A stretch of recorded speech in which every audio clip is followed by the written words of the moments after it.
बिस्मिल्लाहिर्रहमानिर्रहीम। अपना Islamic studio में खुश आमदीद। मोअज़्ज़िज़ नाज़रीन, जंगल में शेर ने हुक्म जारी कर दिया कि आज से हर सीनियर जानवर जूनियर जानवर को चेक कर सकता है, बल्कि सज़ा भी दे सकता है। बाकी जानवरों ने तो इसे नॉर्मल लिया, पर बंदर ने खरगोश को पकड़ लिया और रख के चपेड़ मार दी और पूछा कि टोपी क्यों नहीं पहनी। खरगोश बोला, सर मेरे कान लंबे हैं इसलिए नहीं पहन सकता। बंदर ने कहा, ओके जाओ। अगले दिन फिर खरगोश चहलकदमी कर रहा था। बंदर ने इसे बुलाया और रख के एक कान के नीचे दी और पूछा, टोपी क्यों नहीं पहनी। खरगोश ने रोते हुए कहा, सर कल भी बताया था कि कान लंबे हैं, नहीं पहन सकता। बंदर ने कहा, ओके गेट लॉस्ट। तीसरे दिन फिर बंदर ने सेम हरकत की तो खरगोश शेर के पास गया और सारी कहानी बताई। शेर ने बंदर को बुलाया और कहा, ऐसे थोड़ी चेक करते हैं, और भी 100 तरीके हैं।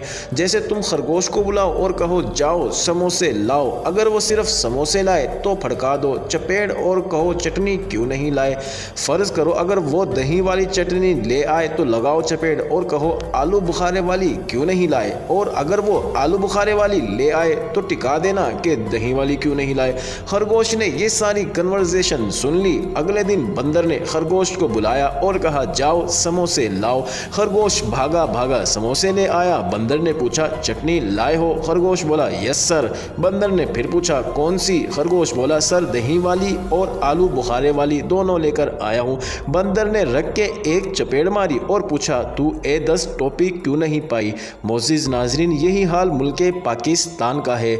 हर सीनियर यानी हुक्मरान तबके से ताल्लुक़ रखने वाला अवाम को चपेड़ पर चपेड़ लगाए जा रहा है।